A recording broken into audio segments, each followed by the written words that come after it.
Josh Hennig. It's good! On 97.3 ESPN and the 97.3 ESPN free mobile app. And he scored! Now live from inside the Ocean Casino Resort Studio, here's Josh Hennig. Josh Hennig here on Game Night Friday edition on 97.3 ESPN TGIF. Hope everyone's had a great day and a great week. We are back with you with another Power Hour as, man, the NFL draft gave us some interesting twists and turns, to say the least. Last night, we'll get into the NFL draft, plus Sixers win Game 3, some reactions to the game last night, and as well, Phillies are on a road trip in San Diego. Let me tell you something. I feel like San Diego is like a lot of people's, like, if I could go on a vacation bucket lists. So, but Phillies are there. We're here. Dave Weinberg is going to join us on a Friday instead of a Wednesday this week. He's kind enough to join us in about 20 minutes from now. We'll get his thoughts on the Eagles' first-round draft. The last time the Eagles drafted a corner in the first round was Lito Shepherd. So we'll find out from Dave Weinberg, does he see any similarities between then and now? Dave was, of course, covering the Eagles at that point as a beat reporter for almost 30 years on the Eagles beat. So we'll get his perspective on the draft pick. And as always, you guys can react at 609-403-0973. Your DMs into the 973 ESPN mobile app powered by First Bank of Seattle. So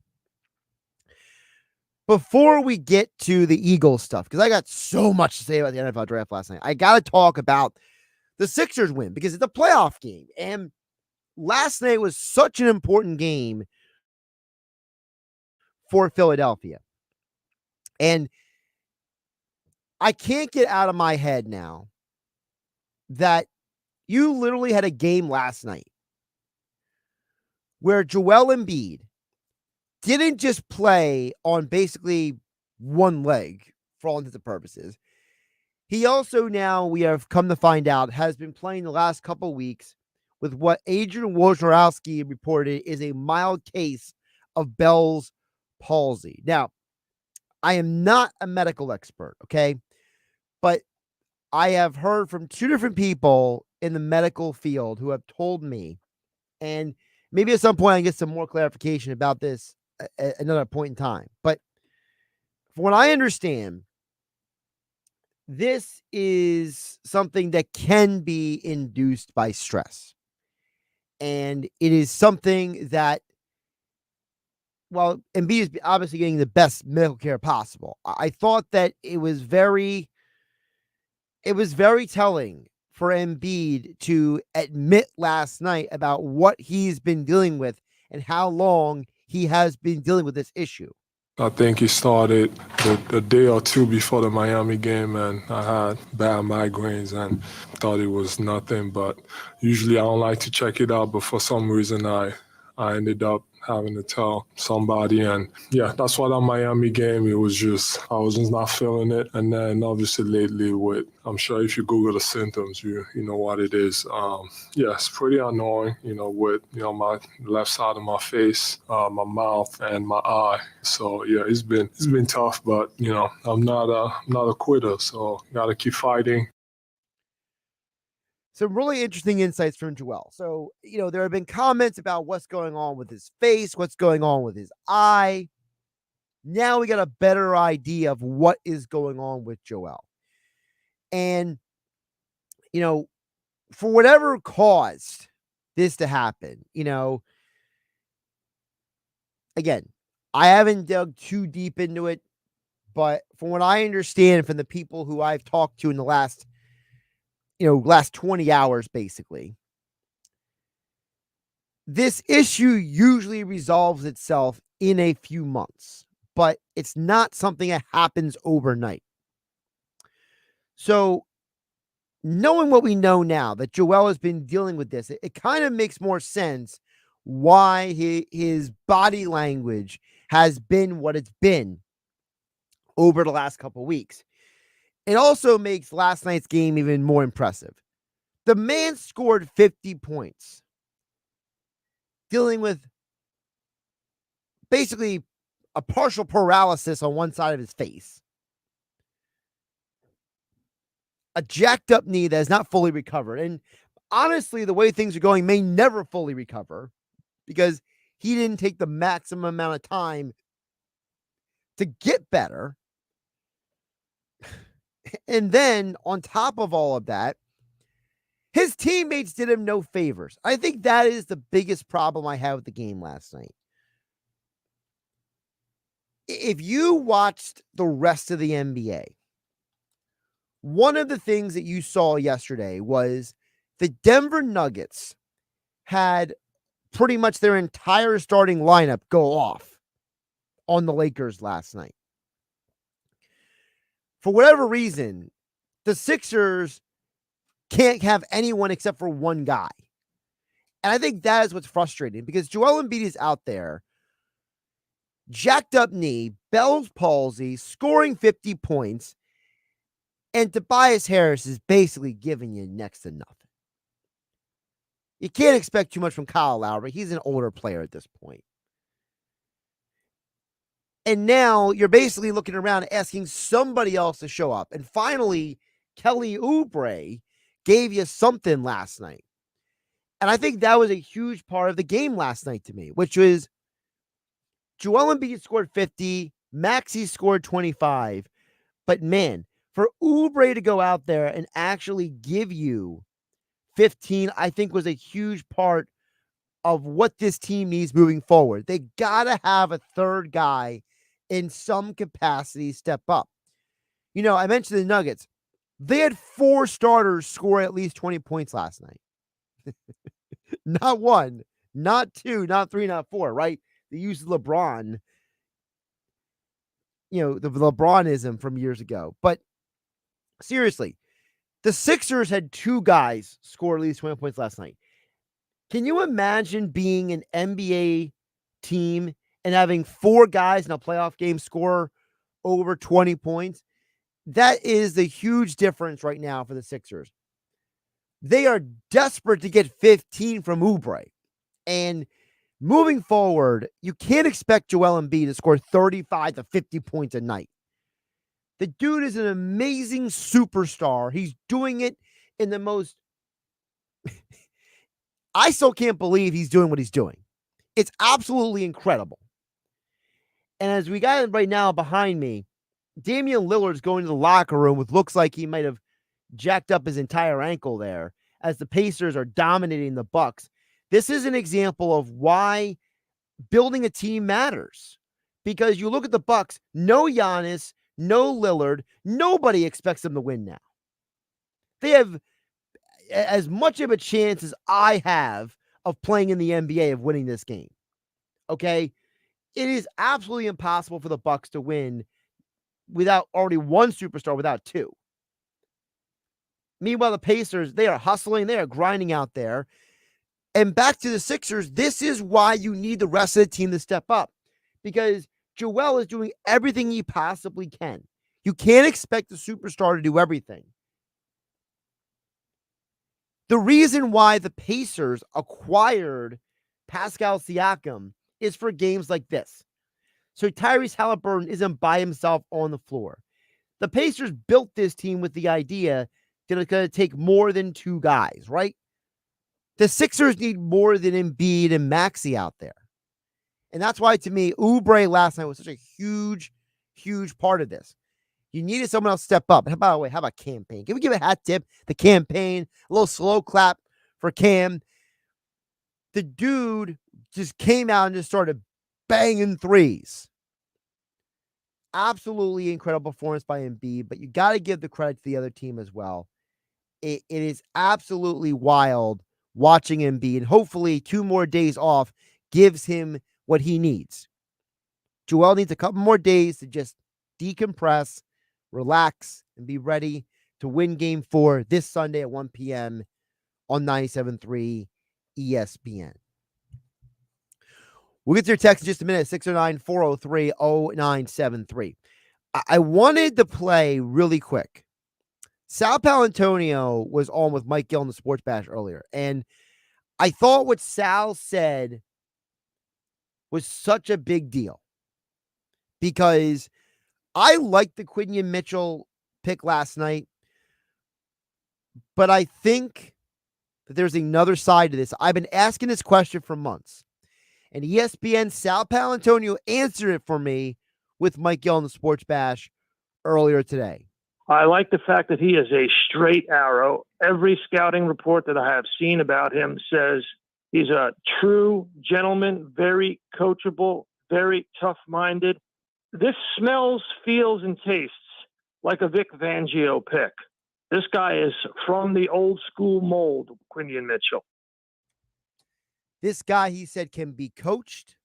This guy is an old school mentality.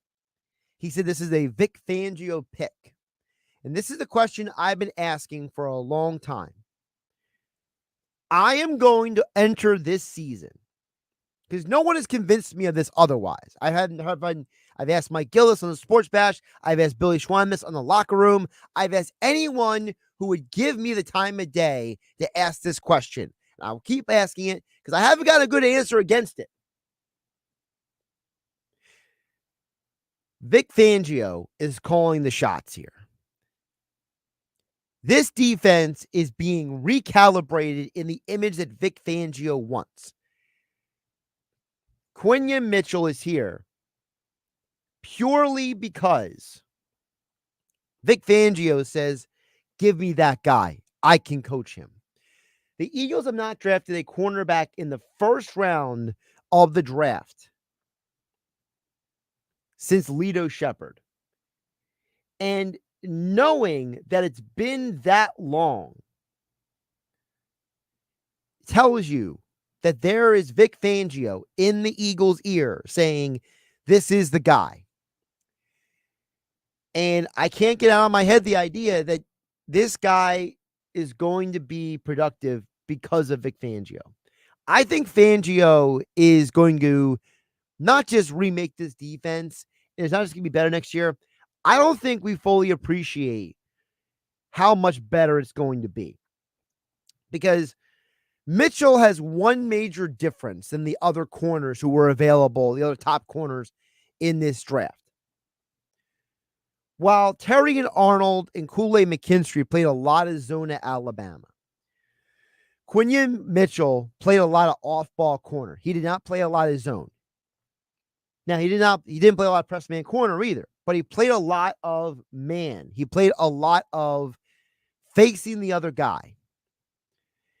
And even though he played at Toledo, he was the best corner at the Senior Bowl this year, as Jordan Reed, ESPN NFL draft analyst, explained last night on ESPN's draft coverage. If you put an Alabama, Michigan, Georgia, whatever helmet on him and took his Toledo helmet off, you wouldn't have been able to tell the difference at the Senior Bowl. Regardless of position, I thought he was the best player on the field. And that's something that you always worry about with those smaller school or group of five players at the Senior Bowl. How long does it take for them to adjust to the speed of the game? It did not take him one practice at all. It instantly clicked for him. That's a huge deal. He said you could have put any helmet on and that guy would have fit in. He would have been the best player at the Senior Bowl. He was the guy. And I think that definitely makes you look at this pick a little differently. I think that's why it was a good pick, because the people who know football say it's a good pick. It's not Mel Kiper. It's not, fill in the blank draft analysts on television. It's the football people. It's the scouts. It's the analysts. It's the coaching people who like this guy.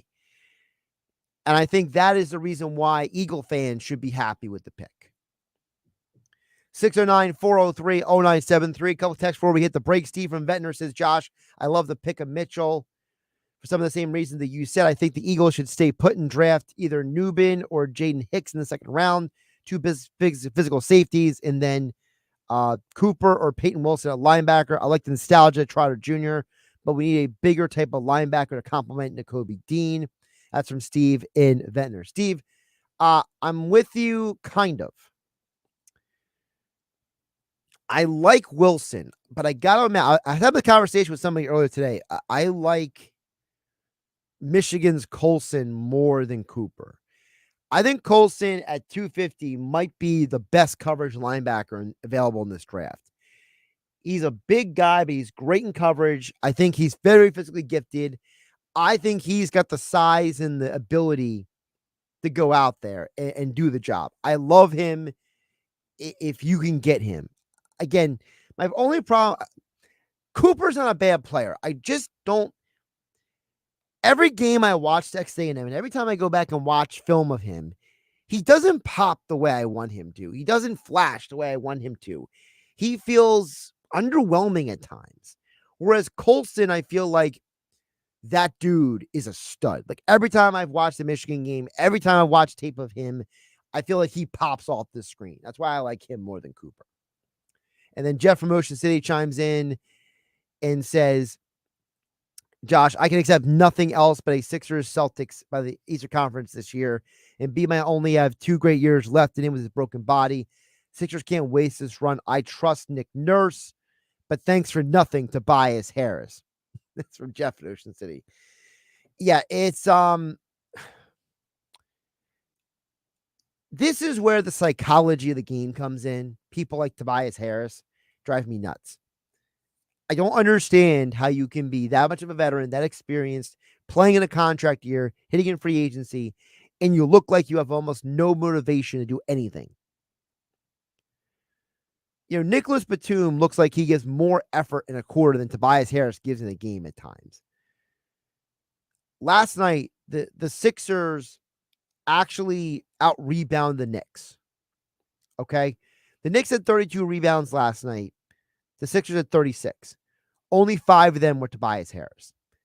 That is ridiculous. Batum out-rebounded Tobias Harris last night. That's a problem. And, man, I don't know if you're going to get Sixers Celtics at this rate, the way things are going, if Tobias Harris keeps playing like a nobody. But we'll see. All right, coming up next, Dave Weinberg joins us to talk about the Eagles draft. The last time the Eagles drafted a quarterback was Lito Shepherd. What does Dave Weinberg think about the Eagles drafting a quarterback over 20 years later? Josh Hennig hanging out with you on Game Night on 97.3 ESPN FM, the 97.3 ESPN mobile app powered by First Bank of Sea Isle City. It's Sixers Knicks Game 4, Sunday afternoon on 97.3 ESPN with the voice of the Sixers, Tom McGinnis, calling all the exciting play-by-play action. And B with a pass to Oubre. What a catch and what a slam. And B with a low skip and a great bounce pass from midcourt. And Kelly Oubre gathers it up and dunks it. It's Sixers playoff basketball on South Jersey's official home for the 76ers. 97.3 ESPN. Coverage begins at 1 p.m.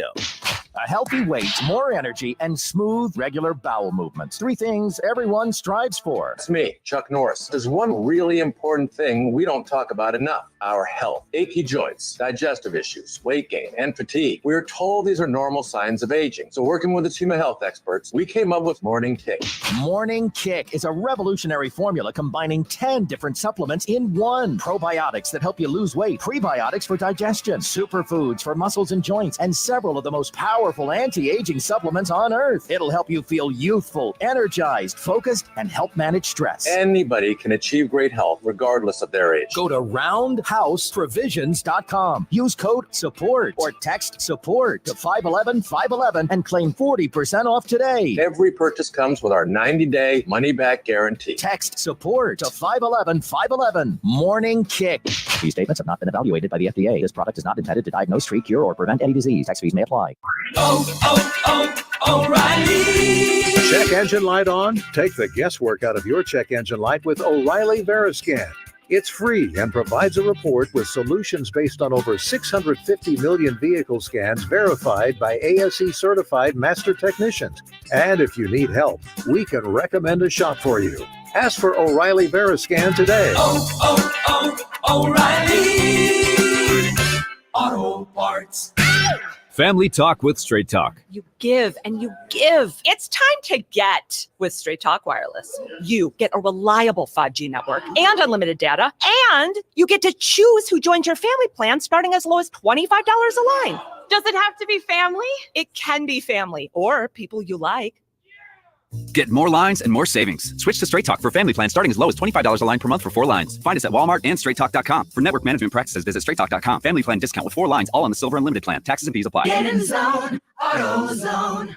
Welcome to AutoZone. What are you working on today?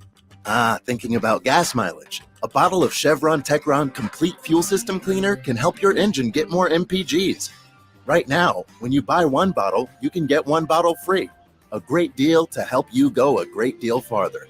Find Chevron Techron and everything you need for better fuel efficiency at any one of our 6,300 stores. Get in the zone, AutoZone. Restrictions apply. Why do so many dogs suffer from weight issues, skin problems, messy poops, and low energy? It could be the popular dog food you put in their bowl each day. Cody was sleeping a lot, wasn't playing. She was very lethargic and not moving around. Dry kibble just wasn't cutting it. That's why, after more than 45 years of experience of helping dogs make complete health turnarounds, veterinarian Dr. Marty created Nature's Blend. It's a freeze-dried raw dog food made with wholesome ingredients like premium meats, seeds, vegetables, and fruit. And once dog parents switch their pups to Nature's Blend, the results can be astounding. She's got her energy back. She's running around like she did like 5 years ago. Miraculously, she's just feeling all around better. She's like a new dog. Thank you, Dr. Marty. Get your dog started today and save up to 54% off Nature's Blend. Plus, receive a free pack of our best-selling beef liver dog treats. Go to drmartypets.com/deal or text DEAL to 511-511. Text DEAL to 511-511. All dogs are unique. Your dog's results can and will vary. Message and data rates may apply.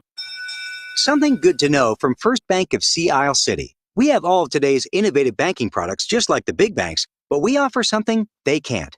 A personal community focus. Let's get you started with Bill Pay. You save time when you pay your bills online. It's fast, easy, and convenient. First Bank of Sea Isle City. A community bank that delivers more for you every day. Personal service, today's technology, from the people who truly care. Learn more at firstbankseaisle.com. Member FDIC, Equal Housing Lender. This is Game Night with Josh Hennig on 97.3 ESPN and the 97.3 ESPN free mobile app. Before we get back to you guys' thoughts and comments at 609-403-0973, your DMs into 97.3 ESPN mobile app powered by First Bank of Seattle. As promised, Dave Weinberg is back on a Friday instead of a Wednesday this week here on Game Night on 97.3 ESPN. Dave, welcome back in. How you doing today? I'm doing well, Josh. How are you? I see you're no longer in warm Florida weather, at least. So no, it's a little more chilly. Yeah, I just got done playing baseball with my grandson, so I'm trying to thaw out a little bit. Well, good. You're suffering with the rest of us now. So. Yeah, unfortunately, yep. So, Dave, I want to ask you, because the last time the Eagles drafted a corner in the first round, you were on the Eagles beat day in and day out. It was Lito Shepherd, and it kind of has a similar vibe because, you know, back then it was Bobby Taylor and it was Troy Vincent. You didn't literally need a starting corner. So do you see any similarities from what we saw with the Eagles over 20 years ago and what's going on now? Yeah, kind of. I mean, back in 2002, you had, like you said, you had Bobby Taylor and Troy Vincent. So they not only drafted Lito, they drafted Sheldon Brown the same year, and Michael Lewis, the safety, and Brian Westbrook, the running back. So it was I think Brian was a couple of years before that. I forget. Anyway, but yeah, they drafted like three guys who wound up being Pro Bowlers. And yeah, it's kind of a nice luxury to have, the fact that you don't have to force them in right away, although I would expect this guy's going to probably play a little bit faster than Lito and Sheldon did. Well, it's interesting because, you know, there's a lot of people who are drawing a lot of, you know, connections to this guy because, you know, he kind of fits what Vic Fangio likes in a defensive back. He's the kind of guy who didn't play a lot of zone in college. He played a lot of man. So it really does seem like, Dave, that this is a player that fits what the Eagles are looking for. Yeah, I think you're right. I mean, you do want to draft a guy who not only fills the need, but actually, you know, fits into the system well, and it looks like this guy does. So, yeah, I mean, I don't know what he's not a slot corner though, from what I understand, is he? No, he's an outside. So, what do? Do you eventually bench Bradbury, or do you put Bradbury in the slot? I don't think he's a slot corner either. So, or Darius Slay. I don't know what they're going to do, but I'm sure they'll find a way for him to get on the field because he's evidently too good of a player not to. Yeah, I was going to ask you, the Bradbury thing is interesting, and I think I might have asked you this before, but I'll ask you again anyway. How much do you think what Bradbury we saw last year was him, and how much of it was him not being potentially used properly? I never thought of it in those terms, but I mean, because he like fell off the cliff, but you have to think he flourished under Jonathan Gannon, right? So maybe it was the system a little bit. Maybe he was a little confused, and corner is one of those positions where if you don't know exactly where to be and when to do it, you're gonna get burned and you're gonna struggle. And maybe he just wasn't. Maybe he was thinking too much, and when you have to do that, that's when you make mistakes. So, yeah, I think there might be some merit to that. The fact that he wasn't really sure what the system was going to do. Then you brought in Vic Fangio, and a little bit of confusion. So yeah, that probably could have contributed a little bit to what he was going through. I mean, there's all kinds of those weird reports about how, Sean Desai didn't communicate well with people, and Patricia didn't really know what he was doing, and it could very well be that some of these guys were just they were, like you said, confused. And Bradbury, let's be realistic, he's not an elite athlete, so if you don't use him properly, he got burned a lot last year. Yeah, he did. You're right. And even Darius Slay didn't have a very good year, to be honest with you. I mean, his reputation probably got him a lot more accolades than he probably deserved. I mean, it's okay compared to when he's in the elite corner. I don't think he would measured up to that level. I mean, he was still okay, but you expect him to be great, and he wasn't. So maybe it was a system that kind of affected all these guys. Talk with Dave Weinberg here for a Friday on 97.3 ESPN. Not a Wednesday, not a Weinberg Wednesday, but join us on a Friday. Extra point columns at 97.3 ESPN.com. By the way, Dave, you should have corrected yourself because you got the first 4 picks in a row right from the 2002 draft. It was Shepard, okay. Lewis, Brown, and Westbrook. So you had it right the first time. You should have second-guessed yourself. Yeah, that's true. Right. I mean, for some reason I thought Brown was older than those guys, but now that I thought about it, I think you're right. Yeah, that's okay. Well, then I'll take some credit then. Well, hold on. He might. I'll double check. He might have been older age-wise. He might have been Westbrook was 23 his rookie year, and so Westbrook was 23, Shepard was 21. So, in the most literal sense, he was 2 years older.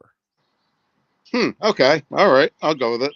That's kind of weird about that draft. Once Michael Lewis was like an all-world everything when he took over, but he kind of dropped off the cliff too. I don't know why exactly, but he went from a Pro Bowler to almost like non-existent. I never did figure out what went wrong with him.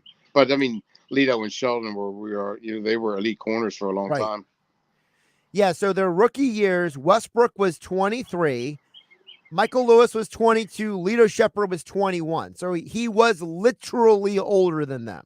So what was Sheldon Brown? Do you remember? Sheldon, I'm pulling that up right now. Sheldon was March 19. So Sheldon and Westbrook were the same age. Oh, okay. All right. Very good. So, but your memory hasn't failed you yet, Dave. Okay. Okay. Good. I just turned 66, so I might be going a little bit, but I still have some faculties about me. Yeah, you saw the synopsises are still firing up there. So good to know. But back to the current Eagles, Dave. What I think is also interesting is that, for the last few years, Howie traded up and traded up and traded up. This is the first time he hasn't moved. He stood put and let the draft come to him. How crazy part is that? Because Howie's admitted already recently he loves making trades.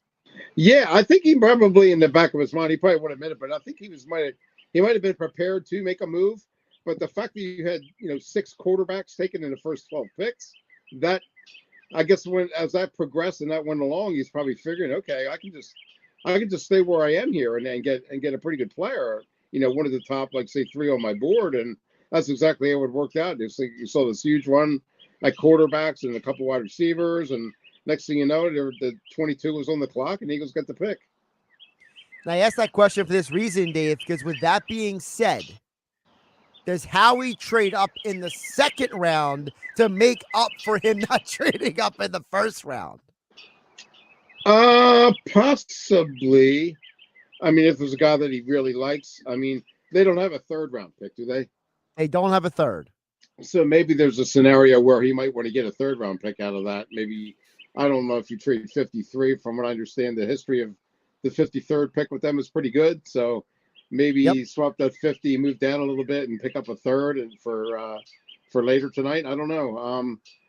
It's going to be very hard for him to just stand pat. That's just not in his nature. So I wouldn't be surprised if he made a move. It's just interesting because they do have 50 and 53. And there's a part of me in the back of my mind that wonders, Dave, could Howie see a guy maybe around like 36, 37, and he starts getting a little antsy, like an addict who can't let it go. He's gotta make that move and go get somebody. It could be. I mean, if there's a wide receiver, say, or a linebacker, or maybe offensive lineman that they really like. It seems like most of those guys have already been picked. From the way I look at it, I don't know. Maybe there's a guy there that they figure they can plug in as a backup, project, so to speak. Although the second round is kind of high to do that, but yeah. I mean, I think if there's a player or two, if there's a player there that they really, really, really like, I think you'd make that move and go up and get him. I mean, we mentioned that 2002 draft. We mentioned it was Lido, Michael Lewis, Sheldon Brown. Maybe they draft another defensive back in the second round here. Now, all Eagle fans will lose their mind because they'll all start having flashbacks. Yeah, that could be. Yeah. Well, you got the Iowa kid, right? Cooper DeJean. He's still there. Cooper DeJean. Yep. Yeah, but they think he's going to probably go pretty early in the second round, right? I mean, I was a little surprised he's still there. But there's been from the local standpoint, there's talk about Max Melton maybe coming to the Eagles. So if he falls to 38, 39, 40, maybe that's the guy that you might want to go and get. Dave, I got to tell you, if the Eagles walk away with both Melton and Mitchell in this draft, I will be ecstatic because to me, those are the two best corners in this draft, in my opinion. I like Melton. Really? I like Melton more than the Alabama guys because you go back and watch Alabama last year, Dave. Alabama ran a lot of zone. It was like 80% zone last year. Mm-hmm. And, I've heard Greg Cosell, the guy from NFL Films, talk about how, guys who play a lot of zone, you don't know how that translates to the NFL when you're playing man. And so there's a part of me that looks at, the guys like Kool-Aid McKinstry and say, yeah, you might have a cool name, but Max Melton played a lot of man, and he was probably the best defensive player on his team, and he still excelled. Sure. Yeah, absolutely. Well, did Mitchell play a lot of man or no? He played a lot of man. Okay. Because I know he's a fantastic prospect and everybody's ecstatic. I'm just wondering about the competition that he faced though. Because they usually, the Eagles have this reputation of going and getting guys from the SEC, Big Ten, Pac-12 when it was there, or what have Big 12. It seems like they usually favor guys who have faced, big time competition, been in big game settings. He hasn't done that, but I evidently they did their homework and they see enough of potential in him that they probably just figure it's worth the pick. Well, a lot of people said that Mitchell was the best player at the Senior Bowl, that he literally dominated the Senior Bowl, and he dominated first round wide receivers who were drafted this year at the Senior Bowl. So right. Apparently, him going to Toledo is just, life, I guess. I don't know. It's, how it is with some of these guys. They don't always mature immediately. True. Yeah, that's true.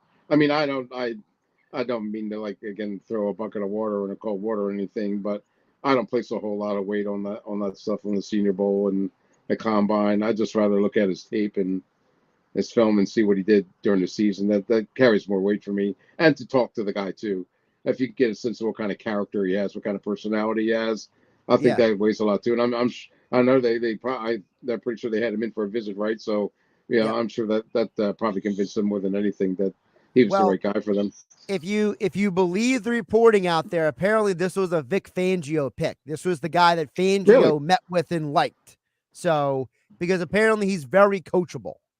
Oh, okay. Well, very good then. Yeah.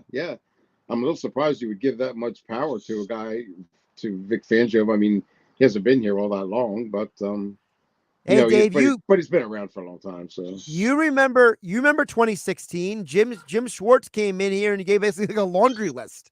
yeah, that's true. Yep, very true.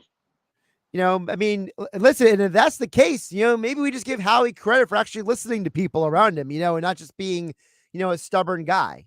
Yeah, I mean, that's part of being a successful person in the draft is listening to other voices. I mean, you ultimately have the final say, but the more advice and suggestions you take from other people, the better off you're going to be. I mean, you can never have too many so-called experts or coaches and stuff giving you, giving their opinions, and that's probably what happened.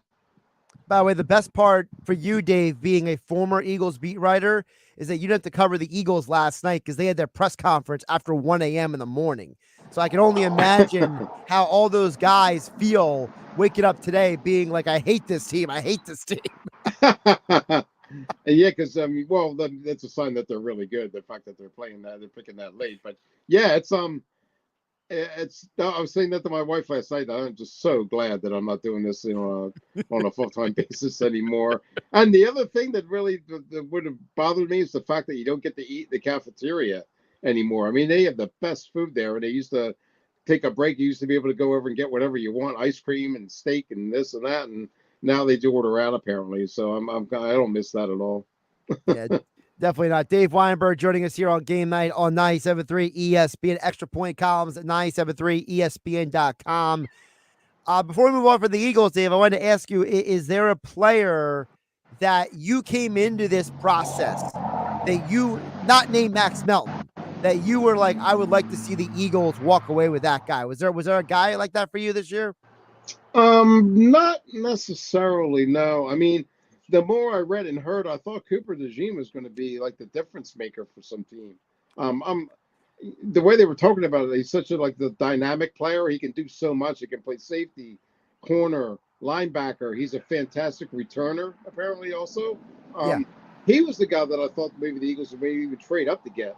I'm absolutely stunned that he's still there in the second round. I don't know what his background is, or I don't know if he's 35 years old or what have you, but well, I think the problem with DeJean is that I think his future is as a safety in the NFL.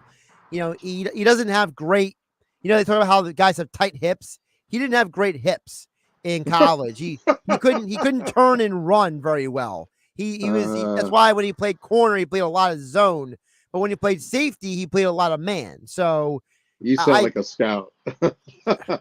I talk to scouts, so I'm just repeating what I've been told. So I remember this is dating myself, but back in 1998 when Trey Thomas was coming out, and Juan Castillo was ecstatic that they were getting him. I think it was the 4th overall pick, maybe, or 8th. I don't know. I know he was in the top 10, and the fact that they got him, and Castillo was just raving about the fact that he bent well with the waist. Right. I'm like, what in the world does it have to do with anything? But I mean, they were talking about Castillo was a fantastic player, boy. It's funny you said that because I literally remember Thomas on a podcast talking about how Juan Castillo talked about his hip bend. And Trey said when he got to the NFL, he didn't know what that meant at first. But as he played in the NFL, he realized watching other teams play about how poorly other offensive linemen bend compared to him. And he didn't understand it till he got to the NFL. Because he said, I'm in college. He's like, what do I know about hip bending? Right. Yeah, that's true. That's true. He doesn't get enough credit for the career he had. In my mind, I thought he was a fantastic player. I mean, when Jason Peters came along, everybody, deservedly heaped all the attention on him. But I thought Trey was fantastic during his time here. When you paired him with John Runyon, I thought that was a unbelievable duo that they had at left and right tackle. Yeah, I mean, you could argue that the success of Trey Thomas laid the groundwork for the Eagles being so invested in the offensive line, because it was like one guy was such a huge hit for them that it kind of like nailed the idea that you got to do the offensive line. Oh, no question about it. Yeah, I mean, when he came in, they were so inconsistent, and there was all kinds of upheaval, and Ray Rose was at the end of a 3-13 season. Actually, Trey played on that as a rookie in that first year, but the fact that he turned into the Pro Bowler that he did, that undoubtedly was a turning point for the franchise. By the way, that draft class: Trey Thomas, Jeremiah Trotter, Allen Rossum, Brandon Whiting, and Ike Reese was that class. Yeah, Michigan State special teamer. Yep, I remember. By the way, what's the deal with Trotter's son? Why is he still falling so far? I haven't seen him in any mock drafts as a 2nd round pick either. He's not as big as his dad. That's the problem. He doesn't have he's a smaller linebacker. So I think there's certain teams that look at him and they're kind of like, does he really like the whole remember when remember Mark Barron from Alabama? Yes. Mm-hmm. Remember the whole Safety. thing was he a safety or a linebacker? Because he was kind of big for safety, kind of small for linebacker. So Trotter's son is kind of little like that. He's not the biggest linebacker. I got you. Well, they project him as a safety, or no? They project him as a linebacker, but he's not going to fit certain schemes. So okay, I got you. All right, he's like he's barely bigger than Nakobe Dean, basically. Like he's. Oh wow, okay. Yeah, he's. It's funny because his dad was so thick and powerful, and he's not as thick and powerful as his dad was. I don't know if people remember the Jeremiah, the father really struggled when he first came to the league. I mean, he got benched. He didn't play at all his rookie year. Ray Rose just he was not a fan of him. He really struggled to pick up concepts and learn defenses. I mean, obviously when he did, the X-Men legend was born, but it took him a little while to adjust to the NFL. He was from a small college too, wasn't he? He was with us. Yeah, it was. Oh gosh, Texas. Was like Stephen F. Austin or something like that. Yeah. Yep. You're right. Yep. That was exactly right. Good memory. Yep. Okay. So but maybe that has something to do with it. Maybe because he was from such a small school. Maybe kind of like Toledo. I don't know. I mean, I would think Toledo's a little bigger than Stephen F. Austin, right? Yeah, I mean... yeah. Well, then Westbrook was from Villanova. It didn't hurt him any, right? Yeah, but didn't that Villanova team, weren't they competing for a national championship in FCS? Back then, I don't remember if they were that good. They might have been. I've looked that up. I kind of felt like Westbrook played like one of those weird schedules where the FCS team plays like FBS teams kind of deal. I got you. I had to look up that schedule, but I think we did enough reminiscing. I'll let you get back to your grandsons. Dave Weinberg joining us there. Your extra point columns at 97.3 ESPN.com. Longtime Eagles beat writer joining us here on a Friday edition of Game Night on 97.3 ESPN. Dave, appreciate the time and the conversation.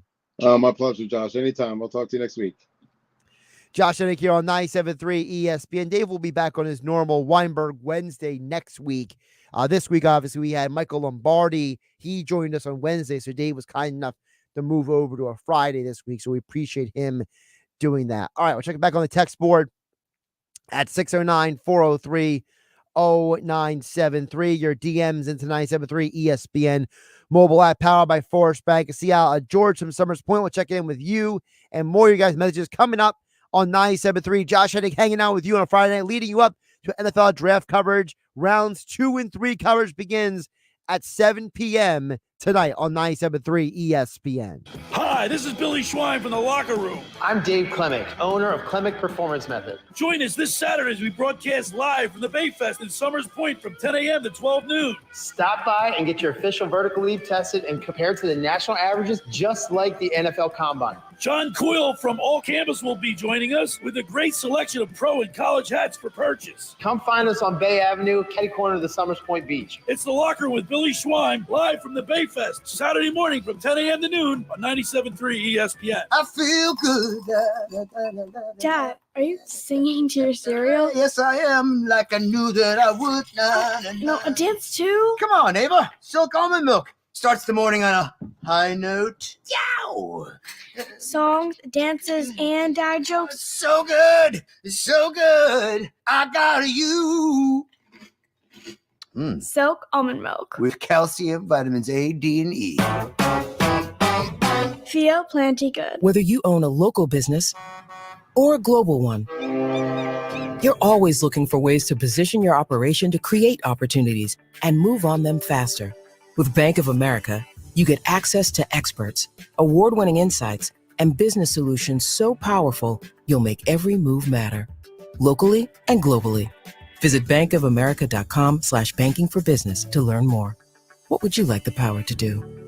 Copyright 2024 Bank of America N.A. Sneezing, coughing, stuffy nose, runny nose, postnasal drip, interrupted sleeping. I was groggy at the end of the day. Allergies and sinus congestion were making Jana miserable. Then, a friend recommended Navage. Navage provides immediate drug-free congestion relief, flushing your nasal passages with refreshing saline and sucking out mucus, germs, and other airborne irritants. Navage helps you breathe easier, sleep better, and feel your best right away. Navage gave me instant relief. I didn't have to wait 30 minutes. I didn't have to wait an hour, 90 minutes. I didn't have to wait a minute. I ran the rinse and I felt better. Stop suffering from congestion and start breathing and feeling your best again with Navage. Navage. I've had people ask me how I find relief, and I tell them Navage immediately. This thing is amazing. Navage is available at Navage.com or at Walmart, Walgreens, CVS, and Rite Aid. Family Talk with Straight Talk. You give and you give. It's time to get with Straight Talk Wireless. You get a reliable 5G network and unlimited data, and you get to choose who joins your family plan starting as low as $25 a line. Does it have to be family? It can be family or people you like. Get more lines and more savings. Switch to Straight Talk for family plan starting as low as $25 a line per month for 4 lines. Find us at Walmart and straighttalk.com. For network management practices, visit straighttalk.com. Family plan discount with 4 lines, all on the Silver Unlimited plan. Taxes and fees apply.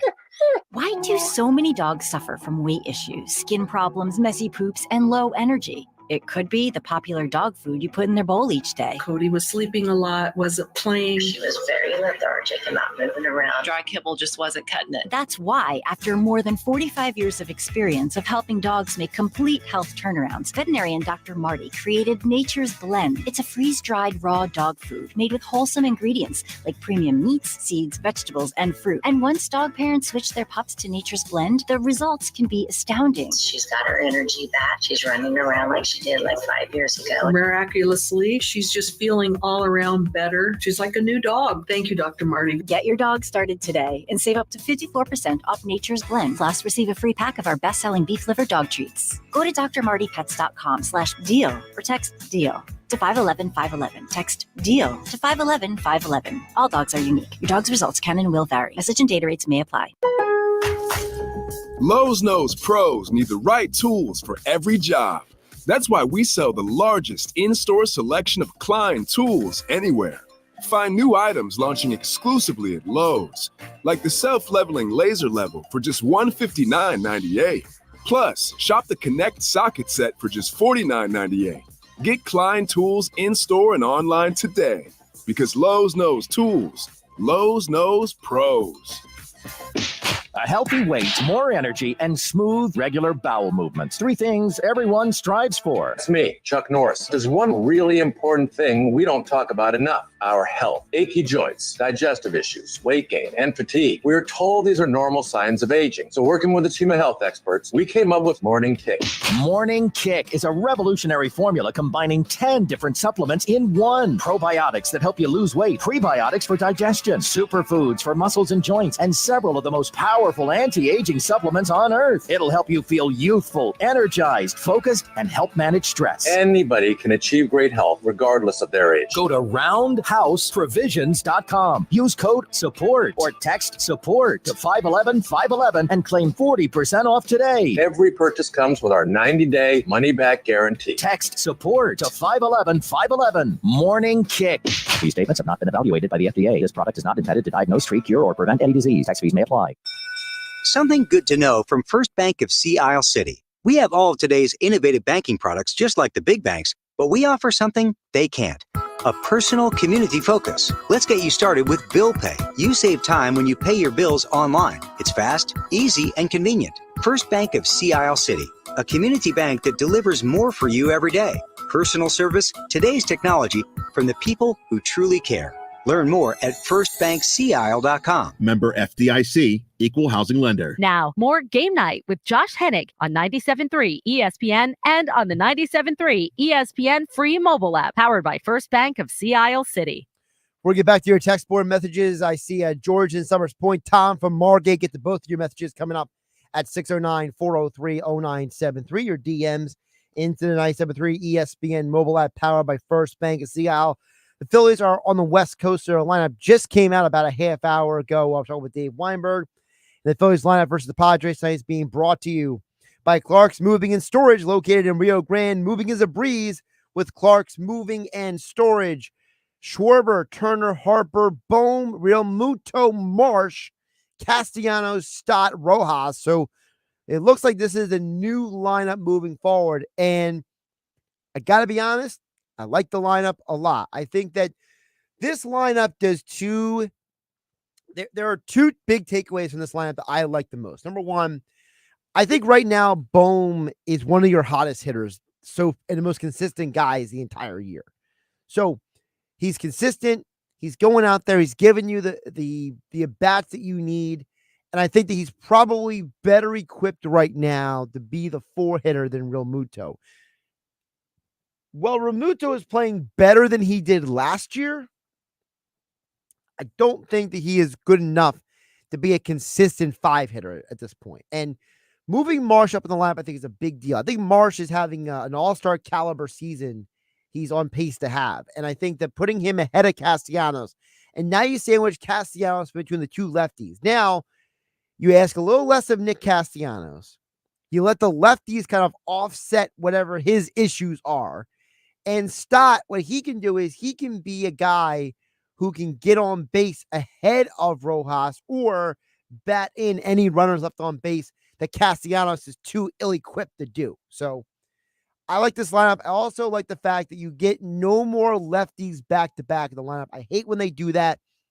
I hated when they had him Marsh and Schwarber back-to-back. This is probably the best Phillies lineup you could possibly ask for, and it's been brought to you by Clark's Moving and Storage. Moving is a breeze with Clark's Moving and Storage located in Rio Grande, moving all of South Jersey.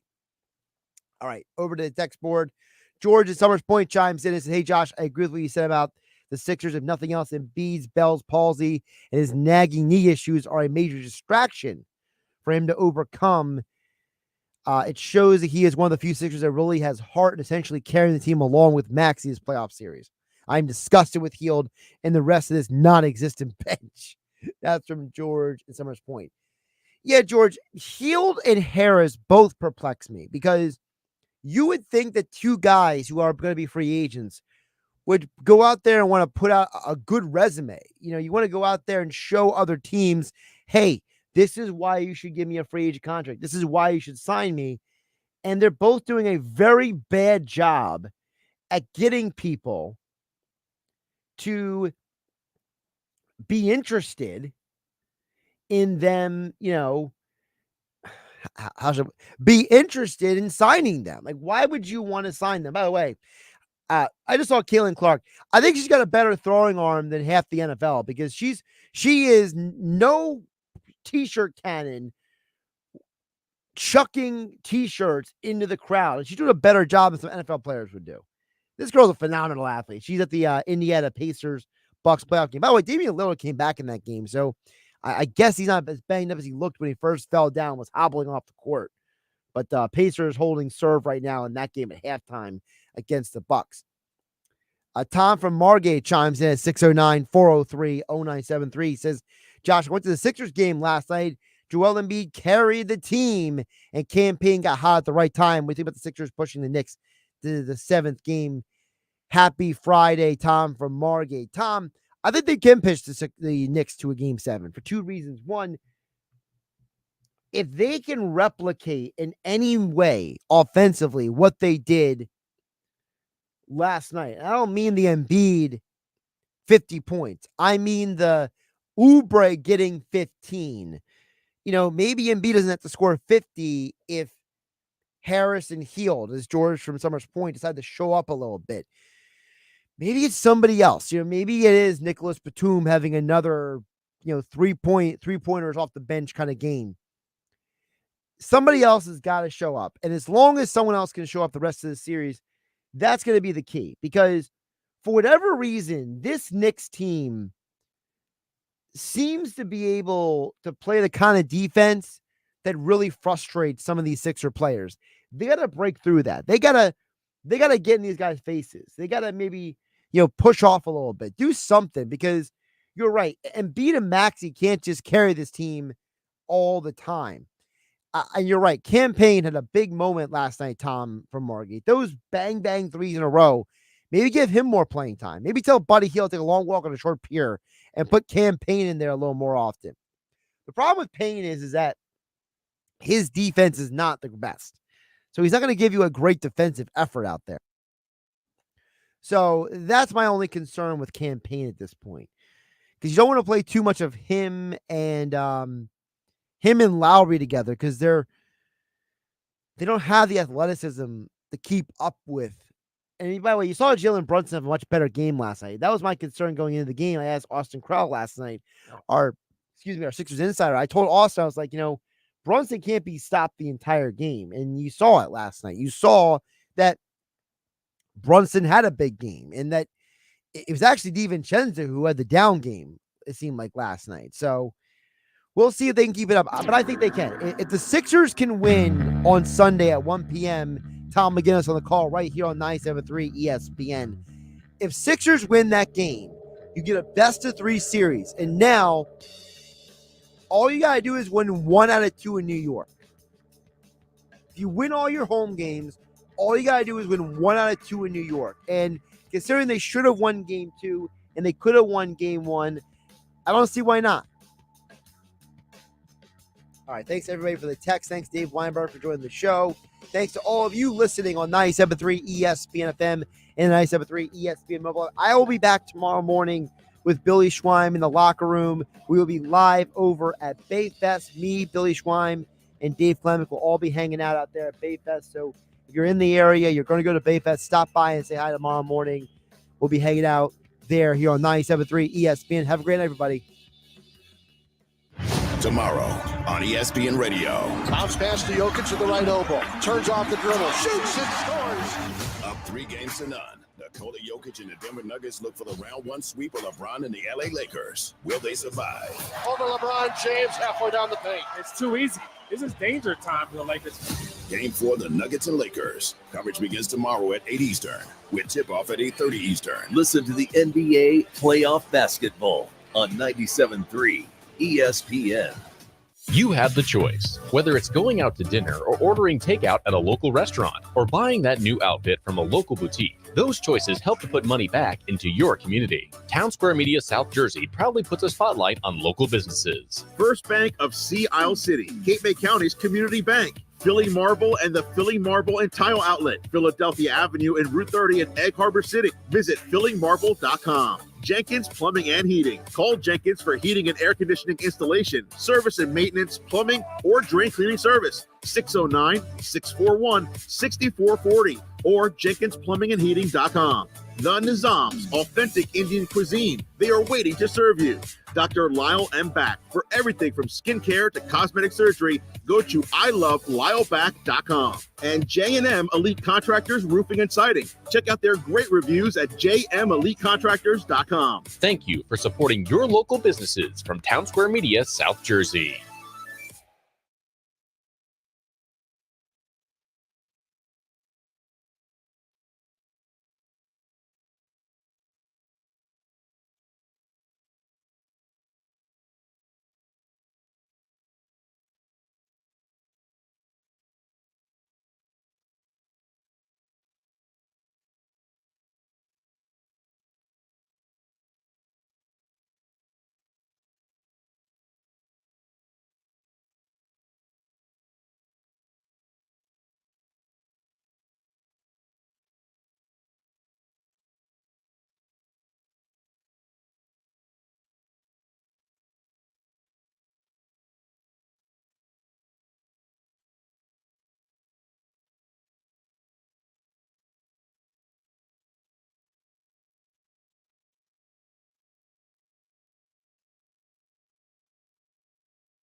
Most notably those 6 quarterbacks